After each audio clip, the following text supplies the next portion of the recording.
Hi, I'm Mike Thrussell. I'm off Holyhead, about a couple of miles out. We're over some prolific smoothhound ground, and today's been pretty good. We've had some really big fish. I've got my son Mike Jr. with me. Mike's had a cracking 20-pound smoothhound today. I'll have a chat about that in a second.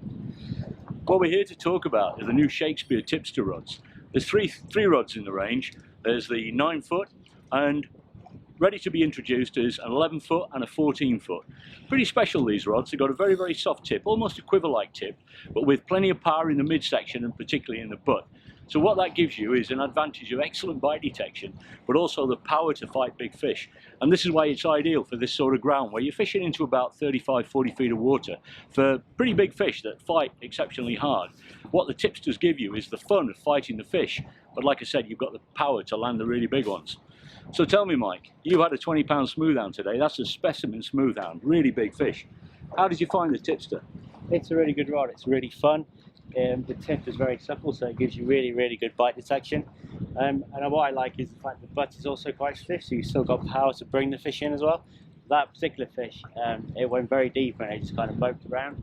And the rod actually gave me enough lifting power to get it up quite easily. I did notice that, and that's really typical of a big smoothhound, that when you hit them, quite often the big fish, they get their head down, they really do hug the seabed. It's very difficult sometimes to actually get them up because they're very powerful. They're a shark-like fish, so there's plenty of power there, particularly in the tail, and they have this bulk behind the head, so they really can sit hard on the seabed.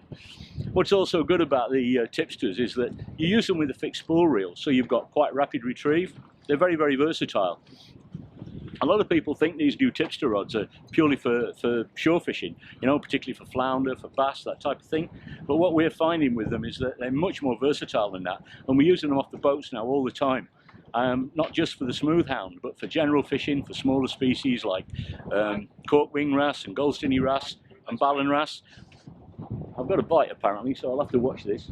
But that's a prime example of how versatile these tipster rods are, that you can fish for anything with them. I've even fished over the wrecks for the big pollock with lures. They're that sensitive that sometimes when the pollock are very, very slow to take the lure, because the tip gives and gives and gives, the pollock are not quite so quick to feel you.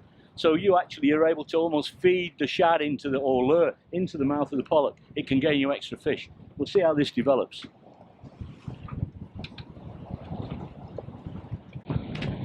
Well, there you go. Just shows you. Here we are.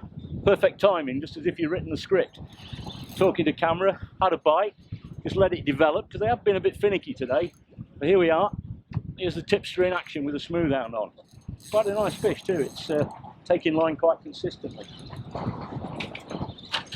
It's been quite a windy day today. The fish have been a little bit skittish and sort of plucking at the crab, which we're using for bait. They're not too sure. You've really almost got to just gently feed it into the mouth.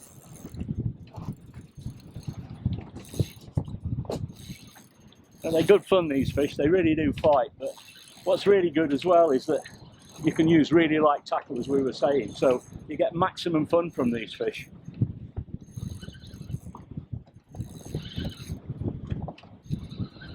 I've got Gethin behind me ready with a net. It's action, baby hole.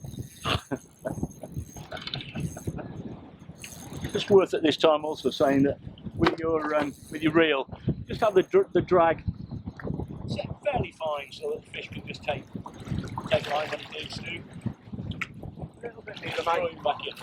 There you go. Very little, there you go. Not a big fish, but just nice for the camera. It's nice to let you see how the tipster works, and that, you know, it really is a very effective rod for this type of fishing. Take this off. I'll quickly run through the format of the Shakespeare Tipster with you. I've already mentioned the very soft tip, and as you can see, if I pull this down, you see how very much it is very similar to a coarse fishing quiver tip. But we build them with a little bit more power in this midsection. It comes in very, very quickly. So this midsection here has got quite a bit of stiffness, but it's the butt from here on down that really stiffens quite quick, and it's that gives you the leverage point when you're fighting a big fish. It really gives you the power to lift that big fish up through the water column. What I also like about these rods is that with them being three-piece, They're very easy. That's the actual section length from there to the tip. They're very easy to stow in the car, so you don't have problems with, you know, worrying about rods left in the car and people can see them and steal them. It's a big plus for a lot of people. Very easy for transportation. The other thing as well, as I mentioned, that you're fishing with them with fixed spool reels, which makes them very versatile. You can also, because of the extra length of the tipster, you can cast them away from the boat quite easy, so you can cover quite a lot of ground. And for instance, a lot of match fishermen are using them now. If you're fishing, say, in the stern corner or anywhere on the boat, instead of just fishing with a short 7.5, 8 foot rod and that very small arc, with these longer rods, you're able to cast them away from the boat, which massively increases the arc that you're fishing. You're able to find little pockets of ground that might hold wrasse, they might hold pollock, because not all the fish mix in, you know, they've all got their own little preferences. And that's why these rods are so good for match fishing, because you can target and find a lot of different ground and therefore a lot of different species. It's the way forward.